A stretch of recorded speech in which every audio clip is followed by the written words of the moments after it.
All right, guys, what's going on? Welcome back to the Everything College Football Podcast. Today I'll be doing my preview and prediction for Cincinnati versus UCF, a key matchup in the AAC this Saturday. Spread is currently an even line. Over-under is 56, 3:30 p.m. Eastern Time on ESPN. And then FBC Mortgage Stadium in Orlando will be the site of this one. Cincinnati leads the series 4-3 all-time, winning the last three. Looking at this Bearcat offense, it's been an interesting year. They lost Jerome Ford, Desmond Ritter, big-time shift, Josh Wiley, Alec Pierce. Or actually, Wiley's back, rather. But, they lost a variety of guys, rather. 36.9 points per game for this offense, 427 yards per game. Ben Bryant, he was formerly at Cincinnati, went to Eastern Michigan, came back. He was the starter last year for EMU. 64% completion rate, 1,700 yards, 15 touchdowns, 6 picks. In that game against Arkansas, he looked very rattled. He was very battle-tested in that game, you must say, going on the road. It took him a minute to settle down. One thing I said in that game is there's going to be a lot of receivers running open for Cincinnati with the speed of Tyler Scott and Trey Tucker, and they were able to do that. There was guys wide open downfield. They were able to hit on a handful of them, but more often than not, they were unable to do so. And Ben Bryant, he really struggled in week one, but he's really bounced back, I'd say, since then. He's had 2 300-yard games, had 4 touchdowns in the win over an FBS opponent in Indiana. It kind of struggled, though. Against Tulsa wasn't that great. Had 2 picks against USF. Completed only 51% for 200 yards against SMU. Ben Bryant's just been very inconsistent this year, 6'3", 220.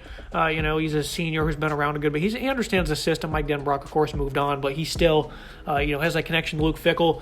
So right now, just inconsistent QB play. And, for the receivers he has, I'd like to see him play better. Guys like Scott and Tucker, who both have, nice skill sets. They're undersized guys who have plenty of speed. Jaden Thompson, same can be said about him. Josh Wiley, who I mentioned a second ago, 2 touchdowns, 192 yards on the year, 19 touchdowns. Nick Mardner, they've spread it out to him a good bit. And then Leonard Taylor at tight end, he's got 13 receptions as well. 7 different players have double-figure receptions, so they do a good job of spreading it out. I wouldn't really call anyone here at number one outside, Scott and Tucker. Those two lead the way. There's no one here that's completely dominant. Scott does have almost 18 yards per catch with 6 touchdowns. And then you move to the running game. Charles McClellan has taken over as the lead back, 6 touchdowns, 631 on the year, averaging about 90 yards per game. And then Corey Kenner, the LSU transfer, has a little under 305 touchdowns. Only 65 touches, hasn't been getting it a whole lot. Miles Montgomery, he's a freshman there, and Ryan Montgomery as well. I don't know if there's any relation there, but they do have a pretty deep backfield, number of options they can give it to.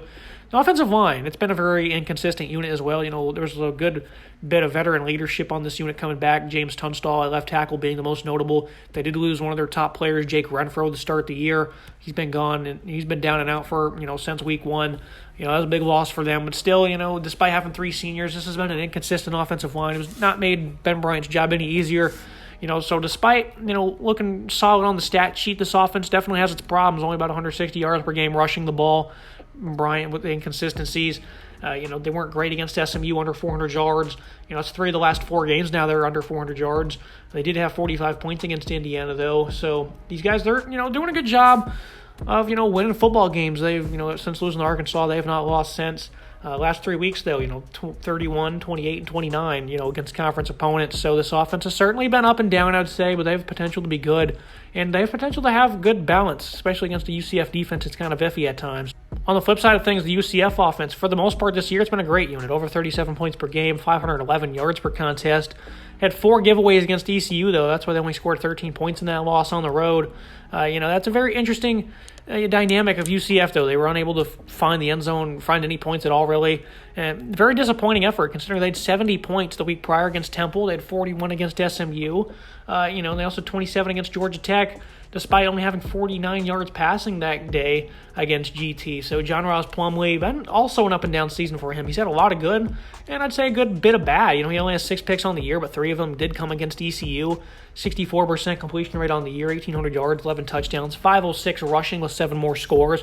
Biggest thing coming into the year with UCF was one thing I alluded to was his speed. He's so fast on the edge. He's a heck of a runner. He's, he topped 100-plus rushing in 3 of the first 4 games this year. He even had 83 in that loss to Louisville, and only scored 14 points in that one. Since, though, he's not been able to do much. Teams have been containing him pretty well. He did have 3 touchdowns against Temple rushing, but he's had 38 yards or less rushing in the last 3 games.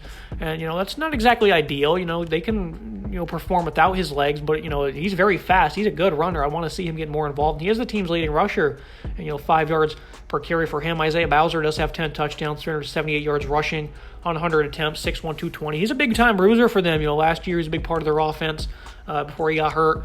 Obviously, the Northwestern transfer has been big for them. Outside of that, though, they've not really gotten too many different guys involved. R.J. Harvey is averaging 50 yards per game, 8 yards per attempt, about 6 attempts per contest. Johnny Richardson hasn't gotten involved as much as you would assume coming into the season. Mark Anthony Richards has only touched the ball 1 time. So, it's kind of an interesting dynamic here in this backfield where they're really not sharing touches as much as you'd think. Harvey and Richardson do have 37 touches on the year.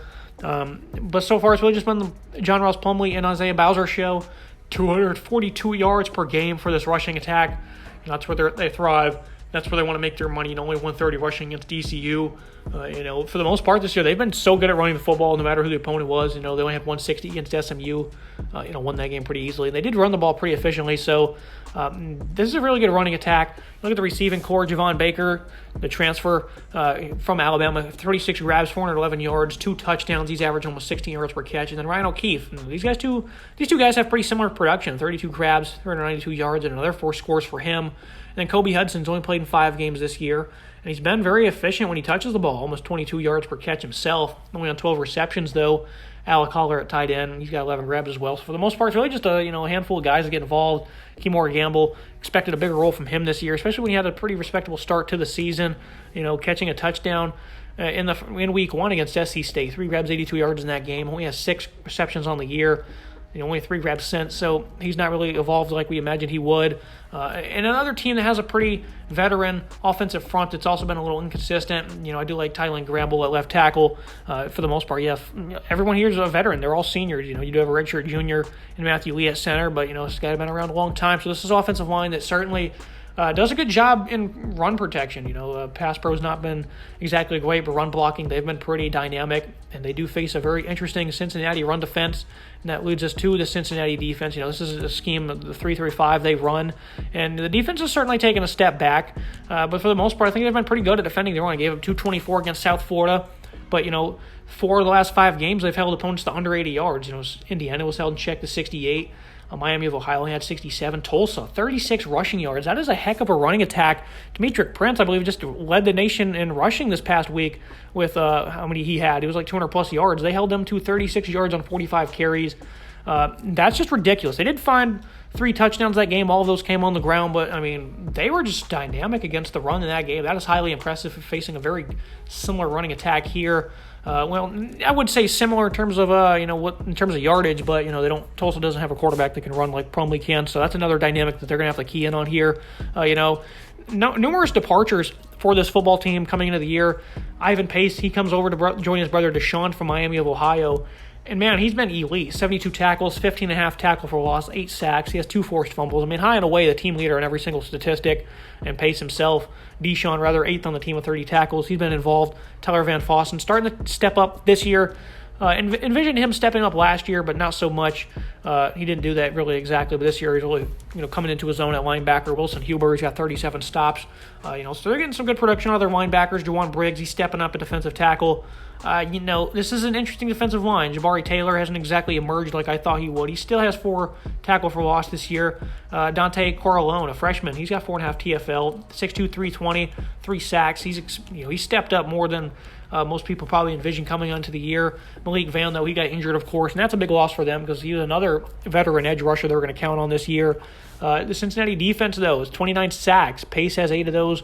Briggs is next up with 3. The defensive line, I think they've been a little bit more productive than I've been giving them credit for. Justin Woodley, Eric Phillips, they've been doing a great job of rotating guys in here. They had 6 sacks against SMU, none against USF, but they had 11 before that against Tulsa, where they were just feasting on that offense. That is a good offense. They were having a field day against on the road as well. That should be noted also.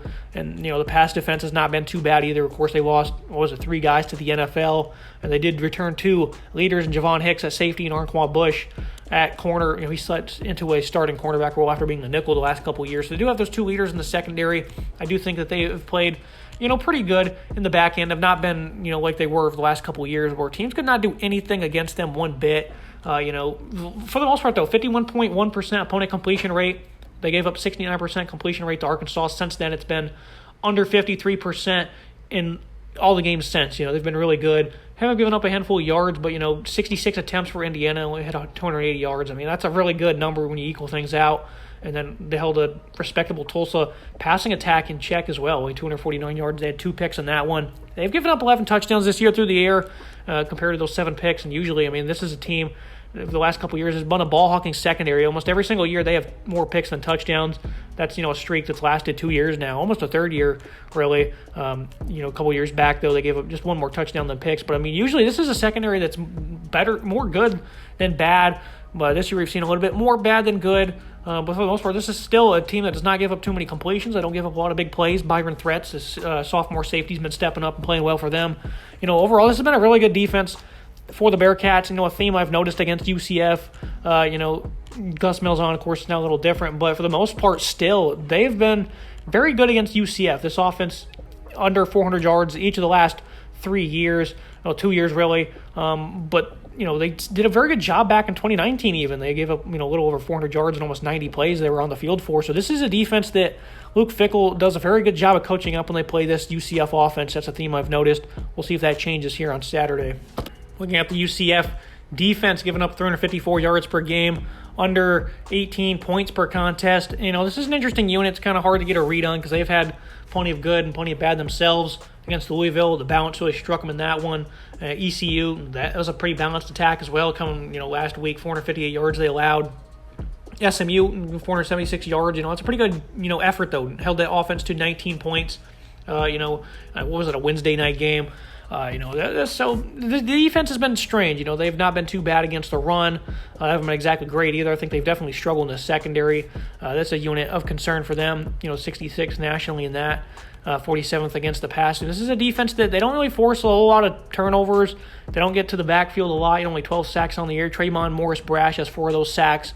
And they only have 1 sack over the last 3 weeks. That's definitely not great. They are 2-1 in those ball games, but this is still a pass rush that needs to start getting home, especially against some speedy wide receivers in the secondary. It's definitely had some of its own issues this season.